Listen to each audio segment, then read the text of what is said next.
बिस्मिल्लाहिर्रहमानिर्रहीम। First year, आज हम आपका जो कुरिकुलम है एसएलएस बेस्ड उसके बारे में डिस्कशन करेंगे। आपके बुक्स कौन कौन सी शामिल हैं, चैप्टर्स कौन कौन से हैं, मेजर टॉपिक कौन से हैं, फिर आपने तैयारी कैसे करनी है, ये सारी चीज़ें आज की वीडियो में हम डिस्कस करेंगे। तो सबसे पहले आपको ये बताता चलूँ कि जो आपकी बुक्स आपके करिकुलम में शामिल की गई हैं वो Khyber Pakhtunkhwa text book board Peshawar है और दूसरी Balochistan text book board Quetta है। ये दो बुक्स आपके सिलेबस में इंक्लूड हैं।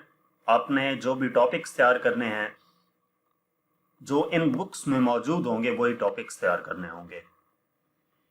अब इसके बाद आपकी चैप्टर वाइज इस करिकुलम में तमाम चैप्टर्स गिवन हैं कि कौन कौन से चैप्टर्स आपके इसमें शामिल होंगे।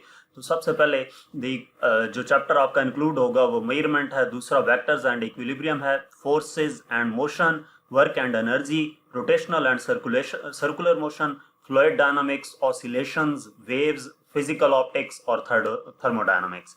ये 10 चैप्टर्स आपके करिकुलम में इंक्लूड हैं। इसके बाद चैप्टर वाइज जो मेजर टॉपिक्स हैं वो आपको बताए गए हैं कि कौन से आपने प्रिपेयर करने हैं। तो सबसे पहले अगर मैं चैप्टर 1 की बात करूं, यानी कि जो यूनिट 1 आपका मेजरमेंट है, तो उसमें जो आपने कॉन्सेप्ट्स डेवलप करने हैं इस यूनिट के अंदर, मेजर कॉन्सेप्ट, सबसे पहले आपका स्कोप ऑफ फिजिक्स। फिजिक्स का स्कोप क्या है, एसआई, बेस, सप्लीमेंट्री और डिराइव्ड यूनिट्स। और इसी तरह तीसरा topic errors and uncertainties, use of significant figures, precision and accuracy, dimensionality यानी कि डायमेंशंस। तो ये मैंने जस्ट यहाँ पे आपको ओवरव्यू दिया है कि जैसे चैप्टर आपके जो करिकुलम में चैप्टर्स इंक्लूड थे, बुक्स इंक्लूड थी, पूरे बुक्स के अंदर जो चैप्टर्स आपने कवर करने हैं, हर एक चैप्टर का इंडिविजुअली आपको मेजर टॉपिक्स बताए गए हैं कि कौन कौन से आपने प्रिपेयर करने हैं। तो यहाँ पर जस्ट मैंने आपको चैप्टर 1 के मेजर टॉपिक्स बताए हैं। ये ज़रूरी नहीं है कि आप खैबर पख्तूनख्वा या बलूचिस्तान टेक्स्ट बुक बोर्ड से ही प्रिपेयर करें, आप कहीं से भी प्रिपेयर कर सकते हैं। मेजर बात यह है कि आपको ये आने चाहिए।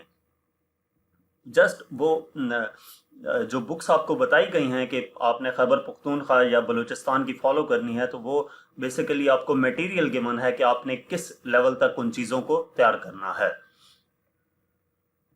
तो ये मैंने जस्ट आपको यूनिट 1 का बताया था। इसी तरह बाकी यूनिट्स के जो मेजर कॉन्सेप्ट्स हैं वो आपको करिकुलम में गिवन है। इस करिकुलम का लिंक आपको डिस्क्रिप्शन में मिल जाएगा। इसके बाद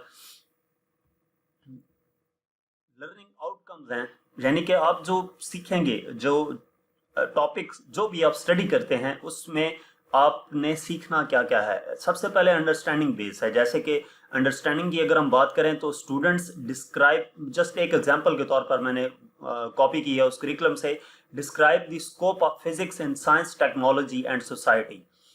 कि आपको किस चीज़ की समझ होनी चाहिए कि फिजिक्स का स्कोप क्या है साइंस, टेक्नोलॉजी और सोसाइटी में। और अगर हम दूसरे नंबर पे जो लर्निंग आउटकम्स है वो इन्वेस्टिगेशन स्किल्स या लेबोरेटरी वर्क है। जैसे कि स्टूडेंट मेजर करेगा लेंथ और डायमीटर सॉलिड सिलेंडर की और उसका वॉल्यूम मेजर करेगा उस लेंथ और डायमीटर की मदद से, और फिर जो आंसर आएगा उसको proper number of significant figures तक उसको लिखना है।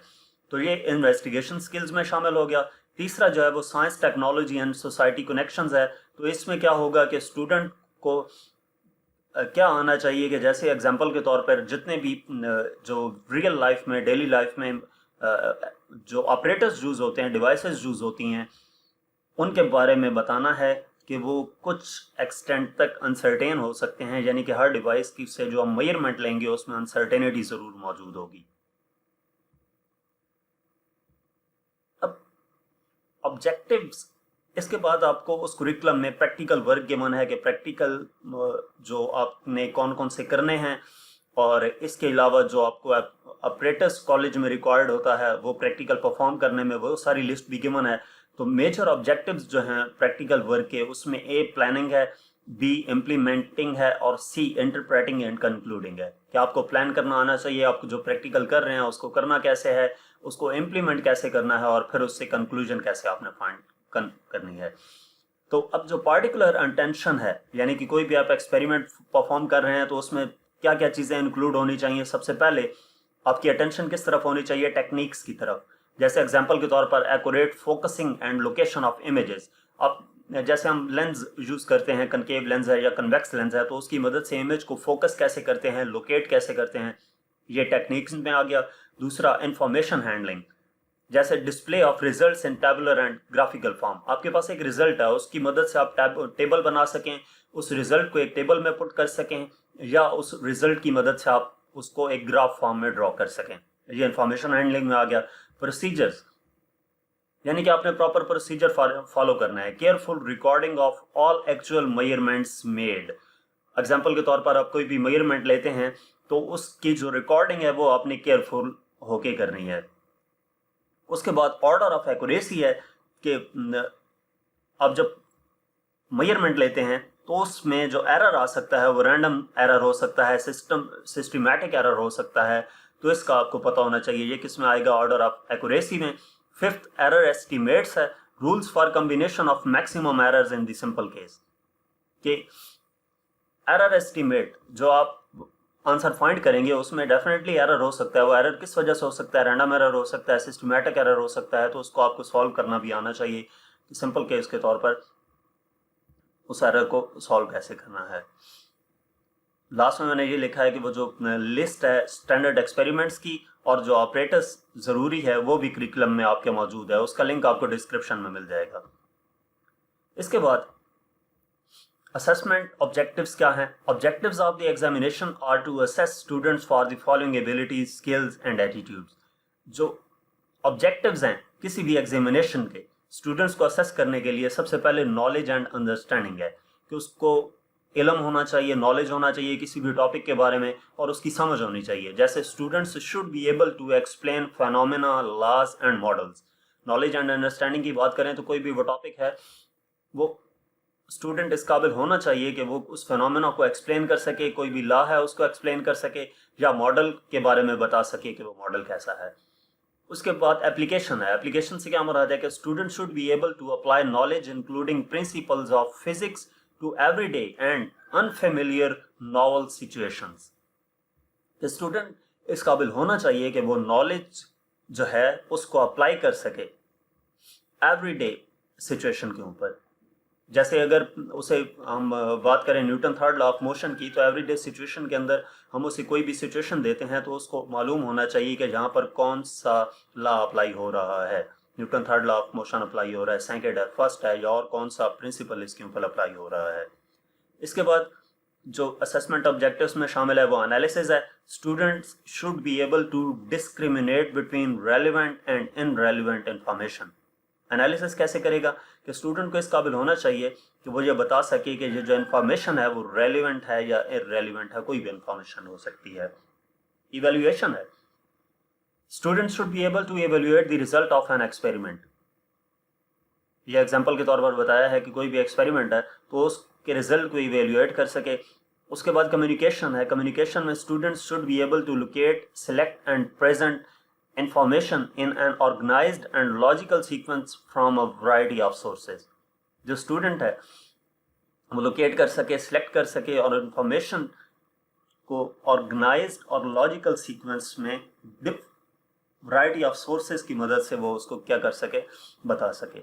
इसके बाद एक्सपेरिमेंटल स्किल्स एंड इन्वेस्टिगेशंस हैं। तो इसमें स्टूडेंट किस काबिल होना चाहिए कि understand the effect of uncertainty in measurement on the final result. जो मैंने हर एक असेसमेंट ऑब्जेक्टिव की जस्ट एक लाइन यहाँ पर कॉपी पे की है आपको समझाने के लिए कि इसमें क्या चीज़ शामिल हो सकती है। वहाँ पे और भी काफ़ी सारे पॉइंट्स गिवन हैं। तो इसमें एक्सपेरिमेंटल स्किल्स एंड इन्वेस्टिगेशन में जो स्टूडेंट है उसको इस काबिल होना चाहिए कि वो किसी भी मेजरमेंट है, सपोज फाइनल रिजल्ट हम फाइंड करते हैं, कोई मेजरमेंट ली और उसकी मदद से जो फाइनल रिजल्ट आया तो उसमें अनसर्टेनिटी का क्या इफेक्ट हो सकता है। इसके बाद एटीट्यूड्स हैं। तो student should be able to an appreciation of the role of experimental work in the field of the science। ये स्टूडेंट को इस काबिल होना चाहिए कि वो एक्सपेरिमेंटल वर्क जो है फील्ड ऑफ साइंस में उसको देख सके। नेक्स्ट, इसके बाद हमारे पास असेसमेंट पैटर्न है फर्स्ट ईयर के लिए। जो असेसमेंट पैटर्न है ये बेसिकली है क्या है? Purpose of assessment pattern is to measure the extent to which students have achieved the learning outcomes of the program based on the curriculum statements। यानी कि जो भी टॉपिक्स उसने लर्न किए उसकी मदद से उसका जो पेपर होगा वो किस लेवल का होगा, क्या उसके एग्जामिनेशन में यानी कि जो क्वेश्चंस आएंगे वो किस तरह के होंगे। तो एग्जामिनेशन जो है वो नॉलेज ऑफ फिजिक्स उसको 15% होना चाहिए, 15% पेपर नॉलेज ऑफ फिजिक्स आएगा। Understanding and problem solving physics 40% होगा, एनालाइजिंग सिंथेसाइजिंग एंड इवेल्युएशन 25% होगी, और कम्युनिकेशन नॉलेज ऑफ फिजिक्स 20% होगी। तो ये आपके सामने मौजूद है कि आपका एग्जाम जो आएगा वो किस तरह का होगा। तो इस हिसाब से आपने अपनी तैयारी करनी है कि आप अगर अपने बुक की बात करें तो बुक में जो फिजिक्स का आपको नॉलेज है वो हर एक टॉपिक के बारे में आपको नॉलेज होना चाहिए, हर एक चीज़ की समझ होनी चाहिए। कोई भी प्रॉब्लम आपको, कोई भी कंडीशन गिवन है उसको सॉल्व करना आना चाहिए। इसी तरह किसी भी कंडीशन को आप एनालाइज कर सकें, इवेल्युएशन कर सकें उसकी। और कम्युनिकेशन नॉलेज ऑफ फिजिक्स 20% आपका होगा। अब इसके बाद आपका करिकुलम विद एसएलओज है कि टीचिंग करिकुलम विद एसएलओज में जो टीचिंग मैथडोलॉजी और स्ट्रेटेजी है तो दो किस्म की होती है। एक टीचर सेंटर्ड मेथड हो सकता है और एक स्टूडेंट सेंटर्ड मेथड हो सकता है। टीचर सेंटर्ड मेथड में सबसे पहले लेक्चर आ जाता है कि टीचर आपको लेक्चर देगा। दूसरा यूज ऑफ एवीए, अब उसमें अब वो आपको डिमॉन्स्ट्रेशन दे सकता है। डिमॉन्स्ट्रेशन किसी भी प्रोजेक्ट के जरिए से हो सकती है, और इसी तरह जो होल क्लास डिस्कशन है उसमें डिमॉन्स्ट्रेशन जहाँ पे वीडियो शो के जरिए से भी हो सकती है। जो वीडियो शो यहाँ पर आएगा तो वीडियो शो के जरिए से भी हो सकती है कि कोई भी आपको प्रोजेक्टर पे कोई भी वीडियो दिखा दी जाए उस टॉपिक से रिलेटेड। इसी तरह होल क्लास डिस्कशन है, ये बेसिकली जो है ये टीचर से रिलेटेड है कि आपने क्लास में पढ़ाने के दौरान किस तरीके से स्टूडेंट्स को टॉपिक में इन्वॉल्व करना है। तो होल क्लास डिस्कशन जो है इसमें भी आप वीडियो शो के जरिए से या किसी भी टॉपिक पे स्टूडेंट्स को आपस में कह सकते हैं कि वो डिस्कशन करें। इसके बाद स्टूडेंट सेंटर्ड मेथड की बात करें तो रोल प्ले हो सकता है, स्मॉल ग्रुप डिस्कशन हो सकती है कि आप कुछ स्टूडेंट्स का ग्रुप बना दिया और उनको कहें कि आप इस टॉपिक के ऊपर डिस्कशन करें, और जो कंक्लूजन आप करते हैं वो सामने आगे प्रेजेंटेशन दें कि आपने इस टॉपिक के बारे में क्या कुछ लर्न किया। इसी तरह प्रोजेक्ट वर्क है कि स्टूडेंट को कोई भी आप प्रोजेक्ट दे देते हैं कि इस प्रोजेक्ट के ऊपर काम करें,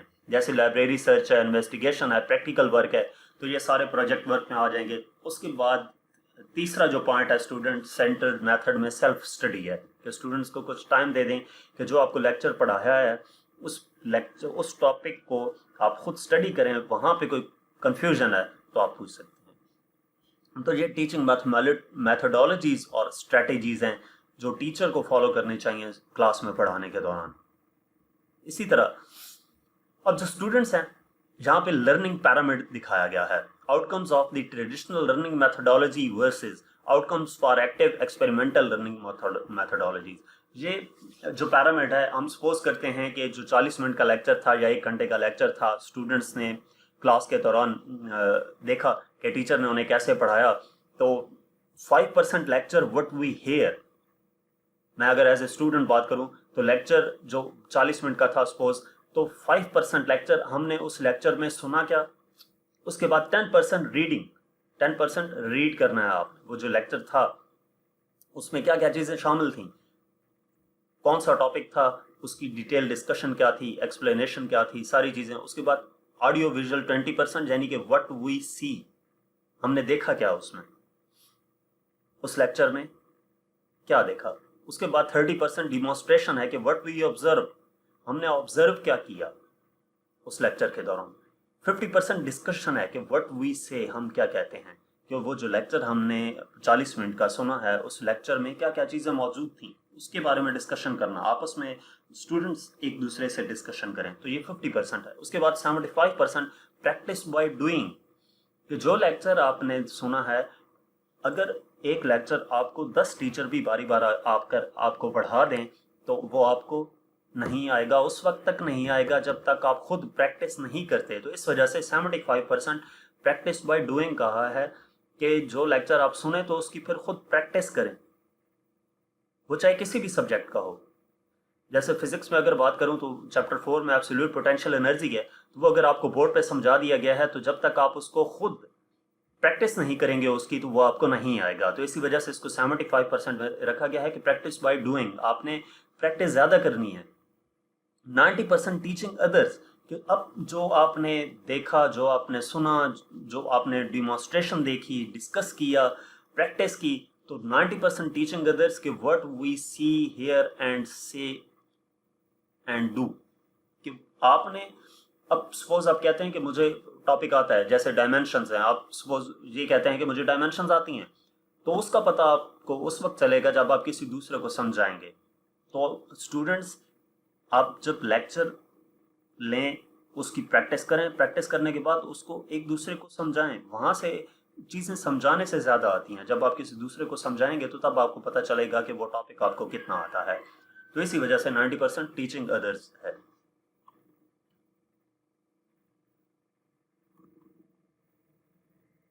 तो ये हमारे पास लर्निंग पैरामिड था। इसके बाद हमारे पास है प्रोफेशनल डेवलपमेंट ऑफ टीचर्स। ये बेसिकली टीचर्स के लिए है कि ये जो करिकुलम SLOs बेस्ड जो एग्ज़ाम है, तो इसकी मदद से टीचिंग की जो टीचिंग मेथडोलॉजी थी, जो टीचर्स का बिहेवियर था, उसमें भी चेंजिंग आएगी। टीचर्स को क्या करना चाहिए? सबसे पहले इम्प्रूव टीचिंग स्किल्स। टीचर्स को अपनी स्किल्स को इम्प्रूव करना चाहिए, क्योंकि अब पुराना मेथड नहीं रहा। पहले टीचर्स, अगर इवन के साइंस सब्जेक्ट्स की भी बात करें तो उसमें भी मार्किंग करवा देते थे कि यहाँ से लेकर यहाँ तक आपने याद करना है। बच्चा रटा मारता था और बिल्कुल सही लिखाता था और नंबर पूरे आ जाते थे। तो अब ऐसा नहीं है। जब तक आपको टॉपिक की समझ नहीं होगी, तो स्टूडेंट्स को टॉपिक की समझ नहीं होगी, तो स्टूडेंट उस टॉपिक को क्लियरली नहीं सॉल्व कर पाएंगे। तो इस वजह से टीचर्स को अपनी स्किल्स इंप्रूव करनी है कि वो टॉपिक समझा सकें। दूसरी बात, be aware of new innovations and strategies. उस टॉपिक से रिलेटेड जो नई इन्वेंशंस हैं, नया क्या कुछ आ चुका है। जैसे अगर हम बात करें डायमीटर, हम थिकनेस फाइंड करते हैं या डायमीटर फाइंड करते हैं, तो डायमीटर फाइंड करने के लिए माइक्रोमीटर, स्क्रू गेज है, वर्नियर कैलिपर है, ये 9th के लेवल तक की बात है, या फर्स्ट ईयर में हम प्रैक्टिकल वर्क में इसको यूज़ करते हैं। तो इसके अलावा और क्या ऐसा मेथड हो सकता है जिसकी मदद से डायमीटर फाइंड हो सके? तो लेज़र लाइट की मदद से भी डायमीटर फाइंड हो सकता है। खैर ये अलग से चीज़ है, ये हाई लेवल की है। तो वैसे आपको बता रहा हूँ कि क्लास में पढ़ाने के दौरान बच्चों को ये चीज़ें बता दिया करें कि जो हम टॉपिक पढ़ रहे हैं तो इसमें मज़ीद क्या कुछ, किस तरह से इसको सॉल्व किया जा सकता है। उसके बाद सी है develop ability to conduct action research and enhance capability to specialise in specific subject. कि कोई भी टॉपिक है उसको आपने कंडक्शन कैसे करनी है, पढ़ाना कैसे है, और उसके बाद जो स्पेसिफिक सब्जेक्ट है उसकी स्पेशलाइजेशन के आप टॉपिक को सही तरह पढ़ा सकें। तो मेन मकसद ये है कि SLOs बेस्ड जो करिकुलम है, इसकी मदद से स्टूडेंट्स भी अच्छे तरीके से चीज़ों को समझेंगे और टीचर्स भी इनकी पढ़ाने के अंदाज को भी बदलना होगा। टीचर्स को भी अपने आप को ज़्यादा बेहतर तौर पर पढ़ाने की ज़रूरत है। तो यहाँ तक ये फर्स्ट ईयर के करिकुलम बेस्ड SLOs थे। मज़ीद ये कि मैं आपको इसका मॉडल पेपर भी समझाऊंगा कि मॉडल पेपर क्या है, और उस मॉडल पेपर का सॉल्यूशन भी अपलोड करूंगा। तो मज़ीद कोई भी टॉपिक देखने के लिए आप मेरा YouTube चैनल विजिट कर सकते हैं। Thank you.